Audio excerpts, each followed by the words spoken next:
There's a statistic that says, I don't know when it's from, maybe 1940s, 30s, maybe even earlier, that a former director of the USPTO actually published in the New York Times or some publication that recommending that we may not need the USPTO going forward because every idea that can be patented pretty much has been patented. That's actually an old wives' tale, though. Is it? Okay. Look into that, it never really happened. They never found it. Okay, so there's the Princeton Media Association talked about that several years ago, and no one can figure out is it true or not. But can you just imagine going from how many patents then to what, like 500,000 a year now? There's 8 million patents now. 8 million patents. Unbelievable. So sharing some insights, I went with a delegation of about 5 people from the JuiceTank community to Silicon Valley in the last couple of weeks and really came back with some great insights and stories of what these guys in the West Coast are doing. That's kind of mind-blowing. So I wanted to share some of these insights. The first thing is, John mentioned the 5-hour differential between the first guy who ran to the patent office and the second guy. How many here have heard of a product called 5-hour energy? All right. Anyone try it? Yes. Okay, a number of people. So I had an opportunity along with Sachin, who came with me. Where's Sachin here? He's on the other side. Okay. To listen to a keynote from the founder and CEO. That's okay. It's just one slide. Founder and CEO of 5-hour Energy, and of how he started his company. This guy's quite remarkable. Very funny, somewhat controversial, but dropped out. Started college and dropped out immediately. So never really attended college, let's say. And he's got this really interesting perspective on entrepreneurship. And essentially he says it's very simple. Any idea you have falls into one of 3 categories. It's either useful, it's useless, or it's entertaining. And he says every idea falls into one of those 3 categories. And he says when he talks about experts and MBAs and JDs and consultants and all these so-called experts, he says those grad schools teach a little bit of useful stuff, a lot of useless stuff, and a little bit of dangerous stuff. That, little knowledge can be very dangerous if not executed or implemented. And he says when you average it out, all these grad schools, it's primarily useless because of, useless is the biggest bucket. But then he talked about common sense. And he says when he came up with the idea of a 5-hour energy, he implemented just common sense, useful and entertaining, and went about creating his product. This is a single product, and he essentially did not come from wealth, and he was at a convention abroad, really tired, goes up to an exhibit booth where they're selling this energy drink, tries it, and comes back a few hours later and says, that made a big difference. What is it? Can I bring this to the U.S.? Can we work together? What can we do? And they did not take him seriously. You have no experience, young guy, whatever, and kind of just wrote him off. So he took what sample he had, brought it here, started meeting with experts and advisors, and then recreated a product that he thought would sell, went to the marketplace, and today, just a few years after launching that startup, it's a $5+ billion company. And I think he just sold his 1 billionth unit or multiples of that, created interesting net worth. And then he talked about competitors, large public companies or private companies, but large companies that are in the beverage space. And he says, if you take a company that has the exact same revenue as mine, they typically have at least 300 employees for running that product division. And he's got about 65 employees. So he just reinvented the process of running a beverage or food and beverage type of company by reinventing the process. And his attrition rate of employees, falling out of the funnel is less than maybe, on average, 1 employee per year. And his average compensation package that he pays his employees is significantly less than all of his competitors. So why do those talented people work there? And he talked about the concept of simplicity. People love to learn, want to grow their comfort zone, have experiences, have mentors, have a say, have an impact, and compensation is probably ranked about 5th out of all the criteria for most startup companies, and it's the upside. So I just thought that was an interesting story of 5 Hour Energy. Sorry, thank you. So with Tesla, I was always fascinated with Elon Musk as an entrepreneur and a technologist. You know, he revolutionized 3 industries in a very short period of time, between the age, I think, of 30 and 40 or something like that. Co-founder of PayPal's, completely saw a void of electronic payments in Wall Street and said, let me start that, and, you know, took PayPal where it is. And I think they sold PayPal's to, was it eBay, for about 1.2 billion or something when it was sold. Then he decides, you know, electric cars, Tesla, completely revolutionized that industry. And then he starts SpaceX, you know, sending rockets to space. And NASA, I think, gave him $300 to $500 million of capital because they essentially recognize that this kid can do it better than NASA can, and, you know, help him promote it and take it to the next level. What's for? Solar City, absolutely. Installations of solar panels in residential and I think maybe even commercial applications. So 4 industries, completely revolutionized them in 10 or 15 years with someone that had no experience in any of those industries. How do you innovate? How do you create those ideas? So I was fascinated with, I have to get into Tesla when I was there. I got to go get a tour. I didn't know anyone who works there. You can't just get a tour unless you know someone that works there. So at the convention, I'm looking for anyone that knows anybody that knows anyone who knows somebody at Tesla. And I come across this person who says, I'm going to a book signing event at a restaurant called The District. And it's a book on poetry. But I think the girl who authored the book, she's either friends of someone or related to someone who knows someone at Tesla. So I find my way there to the book ceremony. And I buy the book, get her autograph, and I'm like, who do you know that knows someone at Tesla? And she goes, my uncle, he knows someone at Tesla, and he's here. He's that guy right there. So I walk up to him, and I'm like, who do you know at Tesla? And he says, my daughter just got married, and my son-in-law is the product developer for HVAC units for Tesla cars. And he happens to be here, too. That's him right there. So I'm like, wow, this is great. Walk up to him and like, look, we've never met. I'm from East Coast. You're from West Coast. You work for Tesla. Can I get a tour of Tesla today or tomorrow? Opens up his calendar. It says, tomorrow, 11 o'clock. How does that sound? Perfect. And there were 4 people next to me, and they're like, can we come? So we created a little delegation of like 5 people, and we took a tour of Tesla, and it was mind-blowing. So here's some of the quick Tesla insights. It's like a startup company that innovates beyond belief. And it's a new company. They've been in business very short period of time, you know, about a year on average. And it used to be, their plant is in the former GM Toyota plant, this monstrous plant that had been shut down and closed down. So there's this curse kind of, whoever does business there, they kind of go out of business or whatever.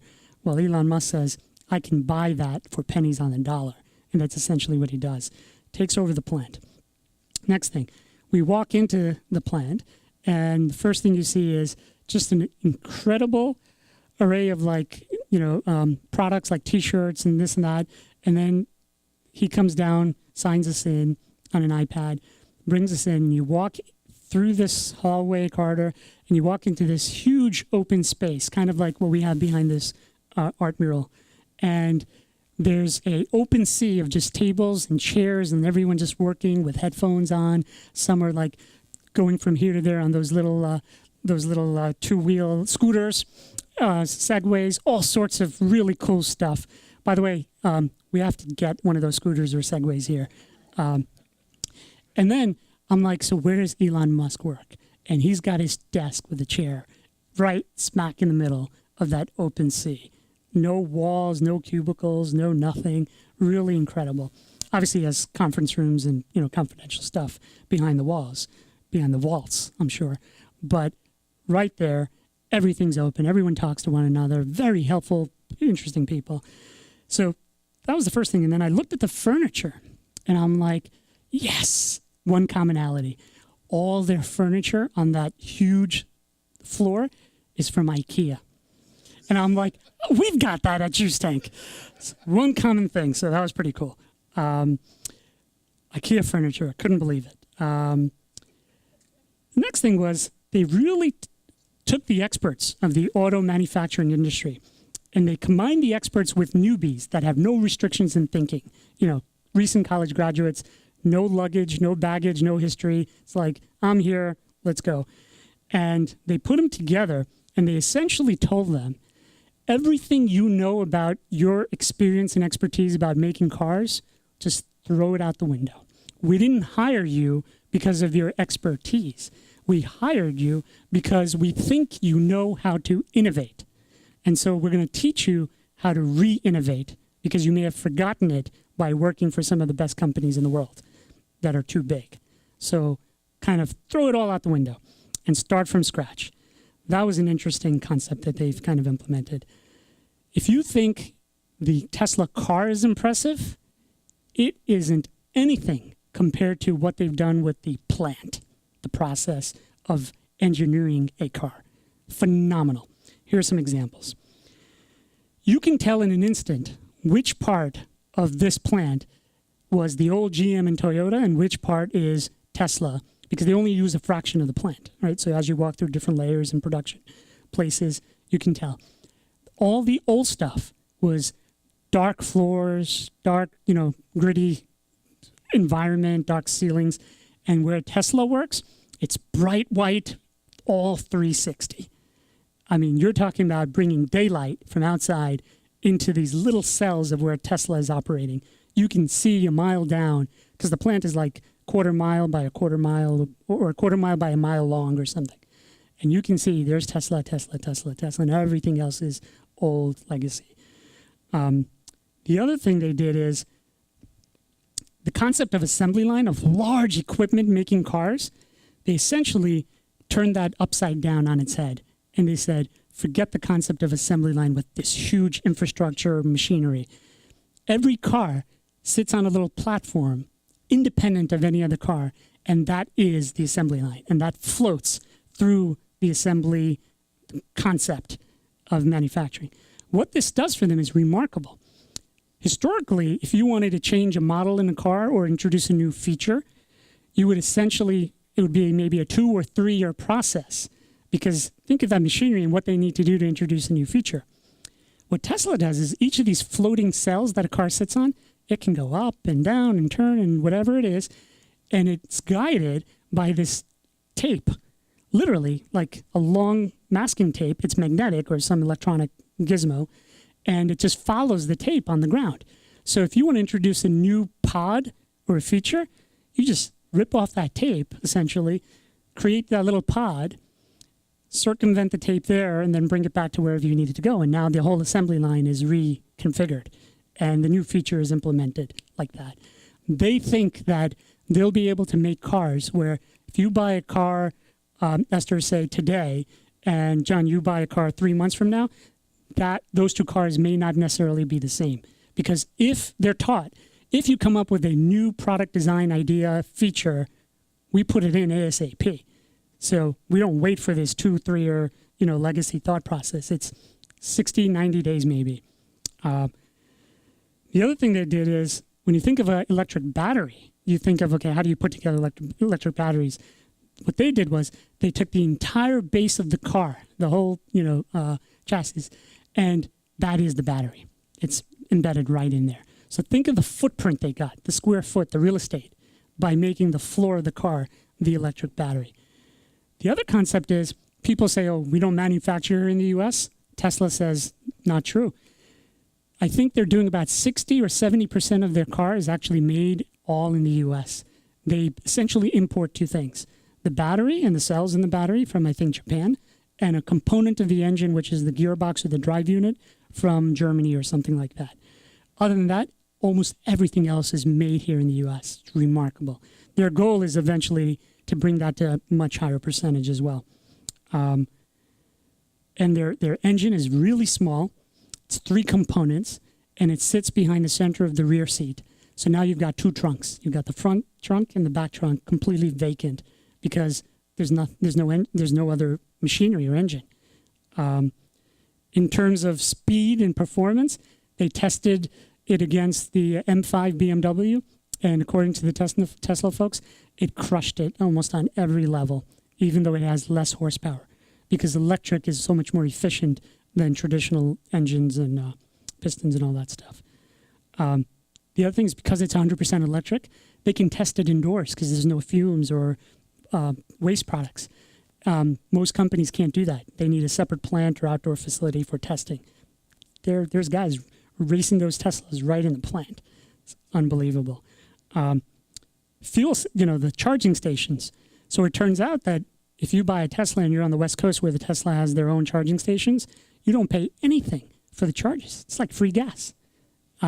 Eventually, they want to roll that out nationally. So can you just think of never having to buy gas or electricity for your car because it's included in the purchase price? The other thing they did is they started by doing 2,500 Roadster cars, and they essentially pre-sold it to raise the capital to fund to make the Roadster car. So it's sold for like $120,000. You sell 2,500 of them. You've got some significant capital as a startup venture. Plus Elon put like $100 million of his own money from PayPal. Is no big deal there.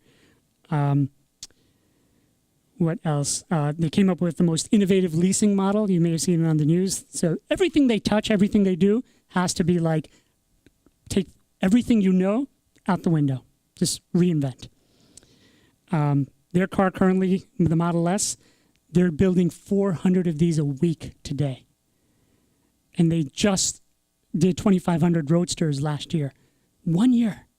To go from $2,500 cars in 1 year to 400 a week. Their goals are eventually to get to thousands and thousands a week. And they'll get there pretty quick.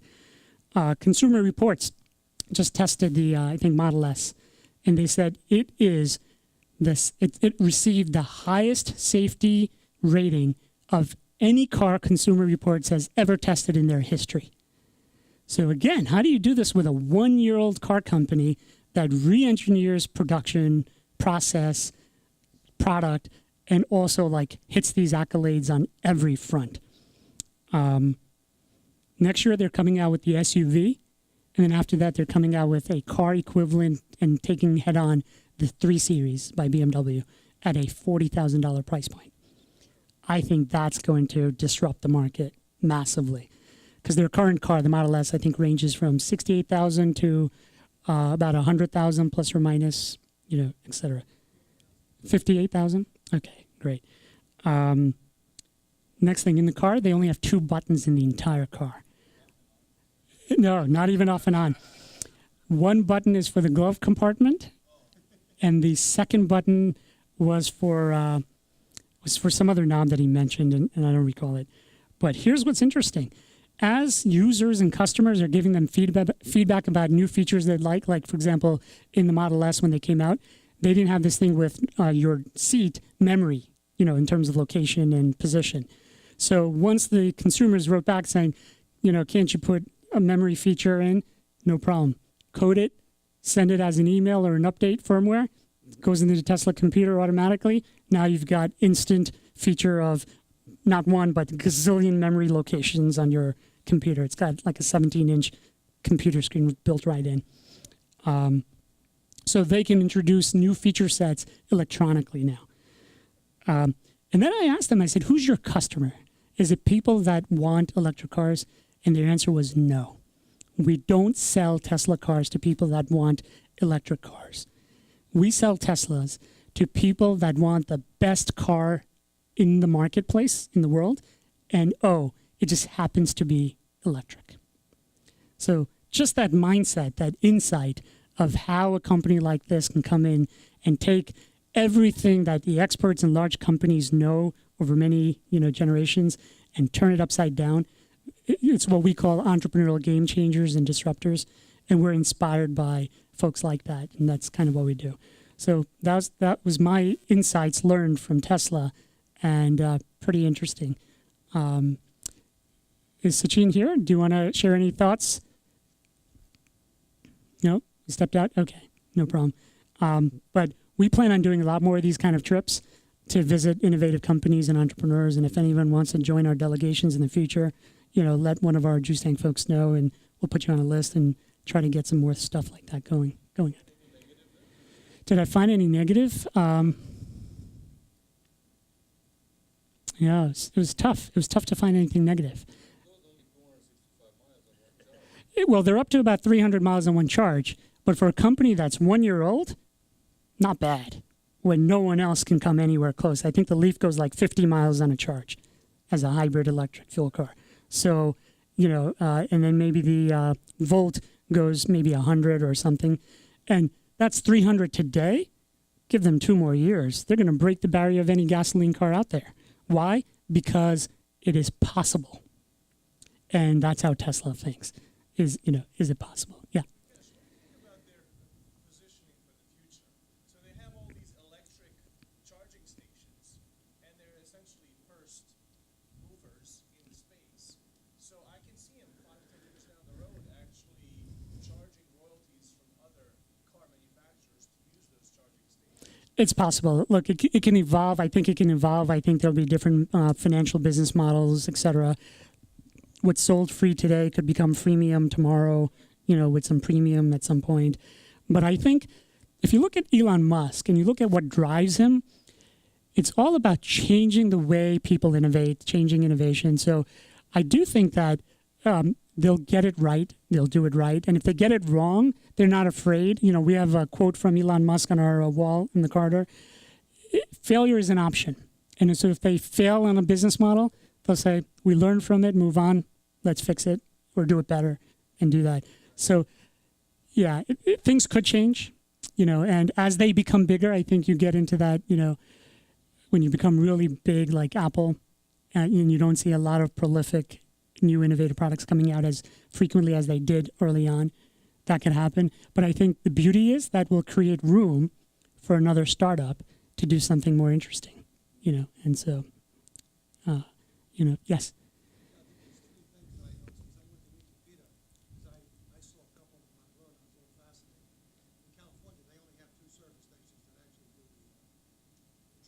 Correct. Right now, and they've strategically placed them, but they have a rollout plan that's phenomenal. The way it works is kind of weird that within a half hour they can give you 150 miles back.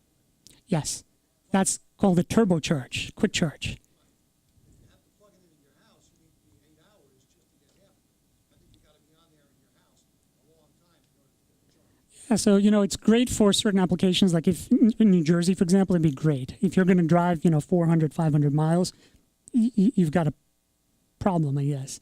But that's okay. It's a 1-year-old company. I mean, it comes down to that. They're not afraid of the challenges and what ifs and this and that. It's like, just do it really fast, do it well, break all the rules, innovate your own rules. There are no rules. They start with the premise there are no rules, and it's really fascinating. And he's done that with every company he's done. So it's a repeatable model, which is very interesting. Well, yes, from a production standpoint, they're about 1 year old. But as a company, in terms of capital and building teams and the R&D, they're about 4+ years. But still, I mean, you look at how long did it take to have GM or Toyota get to where they were, in retrospect, you put that together and it's like, a drop in the buck, a drop in the ocean. So yes, you're right.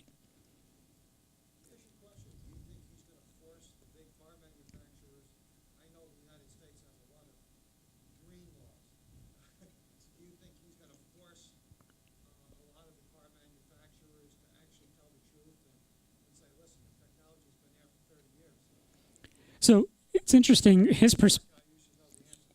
perspective is, if you look at all traditional cars, he says they're actually really bad technology with 100 or 1,000 band-aids that make them seem like a car is a cool invention.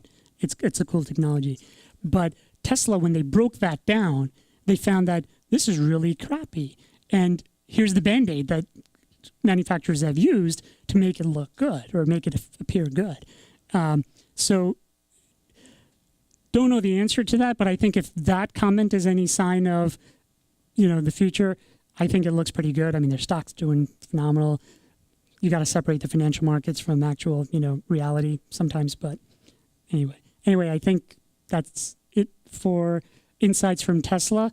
And if anyone's interested in joining us on future delegations, we'd love to connect more people and do that.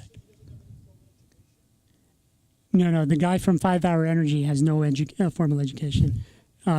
He's a smart, educated guy. I think he's a Stanford. Anyone know? Stanford alumni? Well, he may definitely have several honorary PhDs by now, but yes, from South Africa. And then he may have been, PhD in physics, but, Stanford alumni, I think from the MBA school at Stanford and whatnot. But anyway, those are insights from West Coast, from Silicon Valley. And thank you very much for coming here today.